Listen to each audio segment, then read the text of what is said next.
Hello students, welcome to NEET Lab. So we are dealing with basic mathematics right now, and the topic of the today's video is differentiation and integration.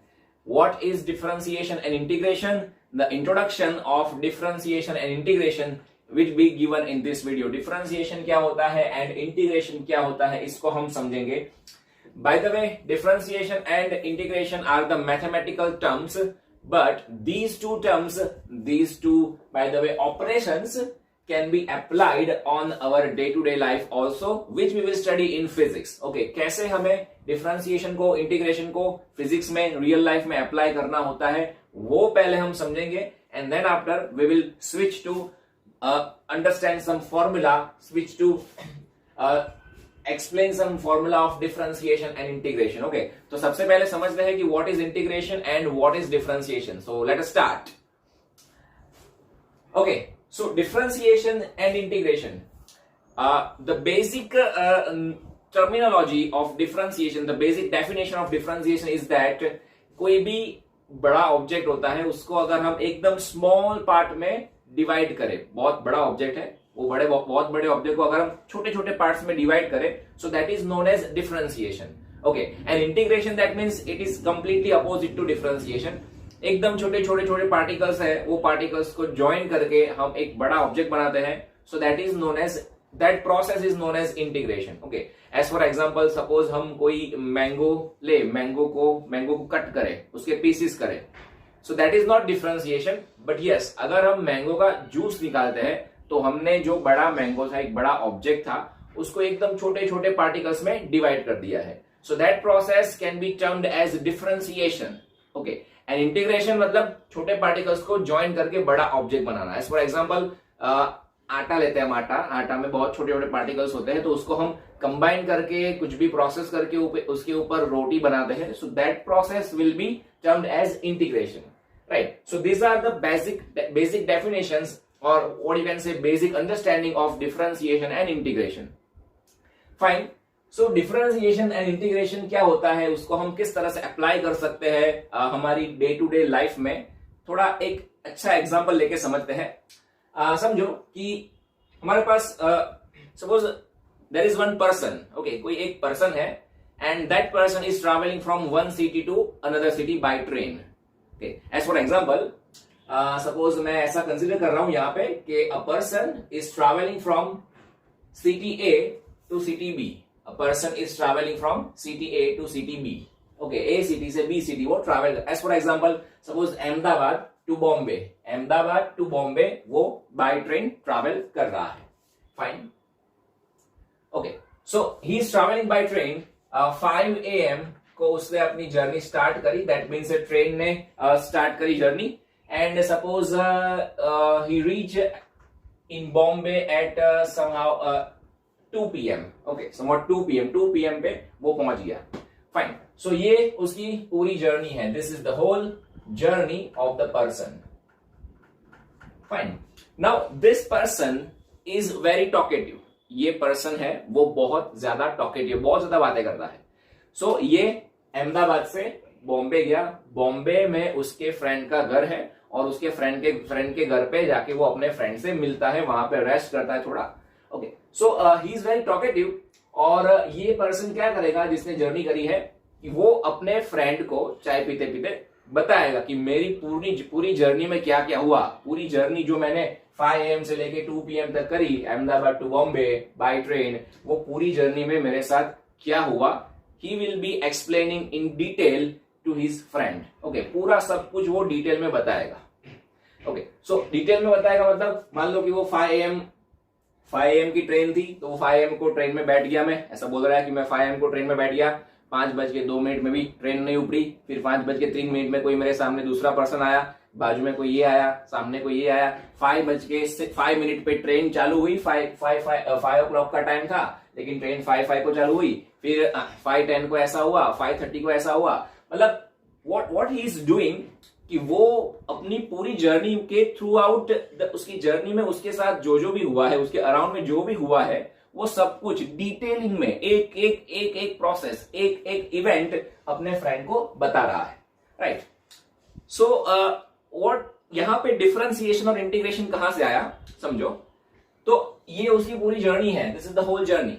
अब ये whole journey को अगर उसको अपने friend को dictate करना है तो उसको अपने माइंड में क्या करना पड़ेगा, उसकी ये जो जर्नी है उसके छोटे छोटे पार्ट्स करने पड़ेंगे ना, उसको सोचना पड़ेगा ना पहले कि भाई हाँ पहले ये हुआ, इतने टाइम में इतना हुआ, फिर इतने टाइम में इतना, फिर इतने टाइम में ये हुआ है, फिर इतने टाइम में वो चने बेचने वाला है, इतने टाइम में ये स्टॉप आया है, इतने टाइम में यहाँ पे ये हुआ, इतने टाइम में चोरी हुई है। मतलब वो सबसे पहले अपने फ्रेंड को बताने से पहले क्या करेगा, अपने माइंड में अपनी पूरी जर्नी को छोटे छोटे पीसेस में डिवाइड करेगा विथ रिस्पेक्ट टू टाइम, है ना, टाइम के रिस्पेक्ट में डिवाइड करेगा, इतने टाइम पे ये हुआ, इतने टाइम में ये हुआ, ऐसा। तो यहां पे उसने अपनी जर्नी का डिफरेंशिएशन किया है कि नहीं, पूरी जो जर्नी है उसको एकदम छोटे छोटे पार्ट्स में उसने डिवाइड कर दिया अपने माइंड के अंदर। तो यहां पे उसने अपनी जर्नी का डिफरेंशिएशन किया, ऐसा हम बोल सकते हैं। And that differentiation is with respect to time, है ना, बिकॉज टाइम को बेस लेके ही वो बताएगा ना। Okay, then he is telling the whole story to his friend.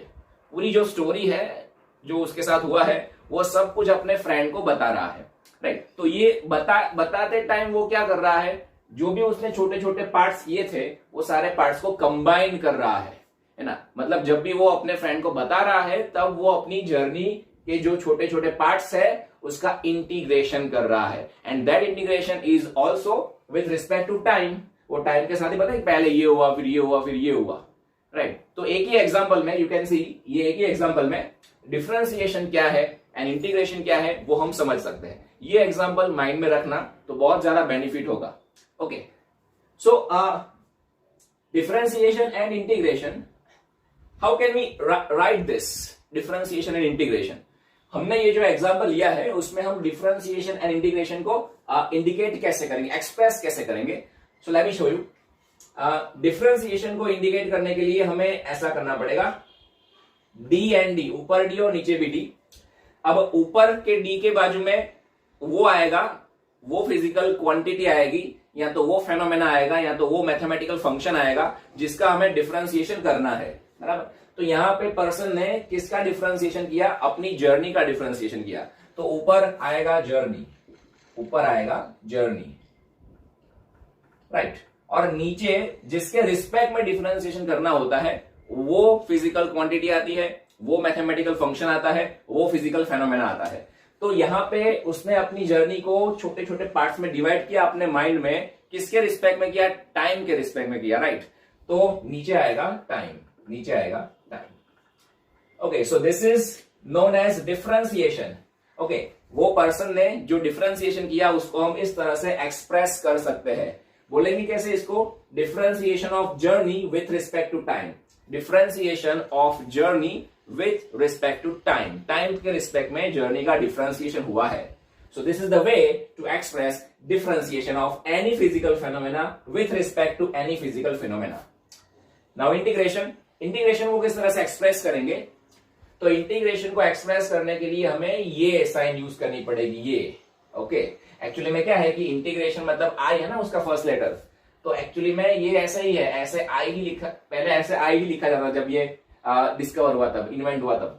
तो ये आई को जनरली हम ऐसे भी लिखते हैं, बहुत सारे लोग ऐसे लिखते हैं ना, ऐसे तुमने देखा होगा, थोड़ा ऐसा करके, फिर धीरे धीरे क्या हुआ कि ये डॉट ऊपर से निकल गया, तो यही साइन बन गई फिर, बराबर। सो this is the symbol of integration, nothing else. Okay, तो इंटीग्रेशन, किसका इंटीग्रेशन करा है, वो पर्सन ने अपनी जर्नी का इंटीग्रेशन करके वो अपने फ्रेंड को इंटीग्रेशन कर करके समझा रहा है। ओके, सो इंटीग्रेशन हमें जर्नी का करना है, तो after drawing the symbol of integration, just बाजू में हमें जिसका इंटीग्रेशन करना है वो लिखना पड़ेगा, और उसके बाजू में जिसके रिस्पेक्ट में किया है हमने इंटीग्रेशन, वो टर्म या तो वो फिजिकल फेनोमेना लिखेंगे, लेकिन उसको डी करके लिखेंगे, डी करके बाजू में लिखेंगे, तो डी टाइम, डी करके बाजू में टाइम, ब्रैकेट में टाइम, डी के साथ में।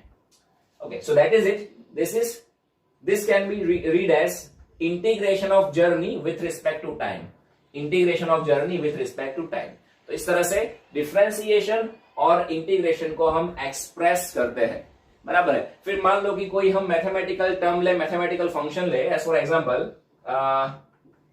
dy upon dx, dy upon dx, right? So what does it indicate?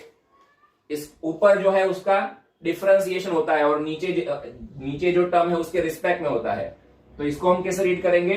Differentiation of y with respect to x, differentiation of y with respect to x। Similarly integration को भी हम लिख सकते हैं ऐसा कोई मैथमेटिकल फंक्शन का एग्जांपल लेके, integration of f of x dx, integration f(x) dx। यहां पे मैंने f और ब्रैकेट में x लिखा है, f stands for function, that means यहां पे कोई ऐसा फंक्शन होगा विच इंक्लूड्स x, ऐसा कोई फंक्शन लेना है हमें विच इंक्लूड्स x, ऐसा x में कोई फंक्शन होगा जैसे कि x² है या तो sin x है या तो cos x है, ऐसा, राइट। तो इसको हम कैसे रीड करेंगे? Integration of f(x) with respect to x, integration of f(x) with respect to x। इस तरह से डिफरेंशिएशन एंड इंटीग्रेशन को हमें एक्सप्रेस करना है, इस तरह से उसको हमें उसका मतलब समझना है कि भाई इसका इंटीग्रेशन होने वाला है इसके रिस्पेक्ट में, इसका डिफरेंशिएशन होने वाला है इसके रिस्पेक्ट में। और डिफरेंशिएशन क्या होता है, डिफरेंशिएशन होने वाला है मतलब क्या होने वाला है, that we know from this example. Integration होने वाला है मतलब क्या होने वाला है, that can we understand using this example. Okay, तो ये 2-3 एग्जांपल माइंड में रखोगे तो प्रॉब्लम नहीं होगा। अच्छा, अभी एक और बात, मैथमेटिक्स में डिफरेंशिएशन और इंटीग्रेशन करने के लिए मैथमेटिकल फंक्शंस होते हैं। व्हाट आई मीन टू से कि मैथ्स में हम क्या करते हैं, मैथमेटिकल फंक्शंस को, जैसे कि साइन थीटा है, कॉस थीटा है, exponential power e raise to, ऐसा कुछ बहुत सारे फंक्शंस होते हैं। Okay, x² + y² + z² whatever, तो वो सारे मैथमेटिकल फंक्शंस का हम डिफरेंशिएशन एंड इंटीग्रेशन करते हैं, राइट। बट फिजिक्स में हमें क्या करना है, कोई फिजिकल फेनोमेना का इंटीग्रेशन और डिफरेंशिएशन करना होता है। तो कब इंटीग्रेशन करना है, कब डिफरेंशिएशन करना है, ये तुम्हें समझ में कब आएगा, जब तुम्हारे माइंड में ऐसा एग्जांपल होगा तब। तो ये खास एग्जांपल के थ्रू तुम याद रखना कि किस तरह से डिफरेंशिएशन होता है, किस तरह से इंटीग्रेशन होता है। जैसे हम आगे जाएंगे ओके सिलेबस में, वैसे हम देखेंगे कि हम पूरी जर्नी का, डिस्प्लेसमेंट का किस तरह से डिफरेंशिएशन कर रहे हैं और उसमें से हम कुछ नया फिजिकल फेनोमेना सीख रहे हैं, राइट। तो फिजिक्स में व्हाट आई मीन टू से कि भाई फिजिक्स में कोई ऐसे फंक्शंस नहीं होते हैं, फिजिक्स में हमें कोई फिजिकल फेनोमेना होता है, कुछ इवेंट हो रही होती है हमारे सामने, उसका हमें डिफरेंशिएशन और उसका हमें इंटीग्रेशन करना होता है। बट कोई भी फिजिकल फेनोमेना है, कोई भी फिजिकल इवेंट है, उसको मोस्टली हम मैथमेटिकल फंक्शन से एक्सप्रेस कर सकते हैं, है ना। ये बात भी है, there is some relation, there is some strong relation between physics and mathematics. तो कोई भी फिजिकल फेनोमेना है उसको हम मैथमेटिकल फंक्शंस के साथ में, मैथमेटिकल फंक्शंस का यूज करके उसको एक्सप्रेस कर सकते हैं। एज फॉर एग्जांपल, मान लो कि कोई ऑब्जेक्ट है, वो ऑब्जेक्ट सर्कुलर मोशन कर रहा है, बराबर। मान लो कि सर्कुलर मोशन हो रही है। यहां पे हमने ऐसा देखा कि पर्सन है वो अहमदाबाद से लेके बॉम्बे बाय ट्रेन जर्नी कर रहा है, तो उसको भी हम कोई मैथमेटिकल फंक्शन से एक्सप्रेस कर सकते हैं। We have mathematical functions for almost every physical phenomena. तो यहां पे मान लेते हैं कि कोई पर्सन है, वो पर्सन सर्कुलर मोशन में यहां से स्टार्ट करके सर्कुलर मोशन कर रहा है ऑफ रेडियस आर रेडियस वाले पाथ पे वो सर्कुलर मोशन कर रहा है, राइट। तो उसकी मोशन को एक्सप्रेस करने के लिए we are having a formula, we are having a mathematical function, and that mathematical function is this x² + y² is equals to a², x² + y² is equals to r²। I am sorry, r² लेंगे because circle की radius मैंने r ली है इसलिए। सो ये जो है वो मैथमेटिकल फंक्शन है ऑफ अ सर्कुलर मोशन हुई और उसका मैथमेटिकल फंक्शन ये। तो सर्कुलर मोशन को इससे हम एक्सप्रेस कर सकते हैं, और हमें ऐसी जरूरत पड़ेगी ना, कभी कभी जरूरत पड़ेगी कि सर्कुलर मोशन जो हो रही है उसका डिफरेंशिएशन करो, उसकी जरूरत पड़ेगी ना हमें, छोटे छोटे पार्ट में करो उसको, बराबर। Actually each and every time पे वो जर्नी में क्या हुआ है, जैसा यहाँ पे हो रहा था, वो समझने के लिए हमें क्या करना पड़ेगा, ये सर्कुलर मोशन का हमें उसको छोटे छोटे पार्ट्स में डिवाइड, मतलब डिफरेंशिएशन करना पड़ेगा। तो इसका डिफरेंशिएशन करने के लिए हमारे पास ऐसा फिजिक्स में ऐसा कोई फॉर्मूला नहीं है, बट मैथ्स में है। तो हम क्या करेंगे, कोई भी फिजिकल फेनोमेना को मैथमेटिकल फंक्शन में एक्सप्रेस करेंगे, और मैथमेटिकल फंक्शंस के डिफरेंशिएशन करने के लिए, इंटीग्रेशन करने के लिए हमारे पास फॉर्मूला है ओके और तो फिर इसका भी डिफरेंशिएशन हो गया, ऐसा ही बोले, इसका किया मतलब इसका ही किया, राइट। तो हम ये टॉपिक में आगे वही सीखने वाले हैं कि डिफरेंट मैथमेटिकल फंक्शंस का डिफरेंशिएशन कैसे होता है और इंटीग्रेशन कैसे होता है, ओके। और फिजिकल फेनोमेना को मैथमेटिकल फंक्शन के साथ रिलेट कैसे करेंगे, तो भाई वो तो समझने के लिए हमें धीरे धीरे समझना पड़ेगा, ओके। फिजिक्स के हमें चैप्टर्स सीखने पड़ेंगे, टॉपिक सीखने पड़ेंगे, और ये टॉपिक को इस तरह से, ये टॉपिक इस तरह से धीरे धीरे जाएंगे, right. But first of all we will learn that how can we differentiate some mathematical functions, okay।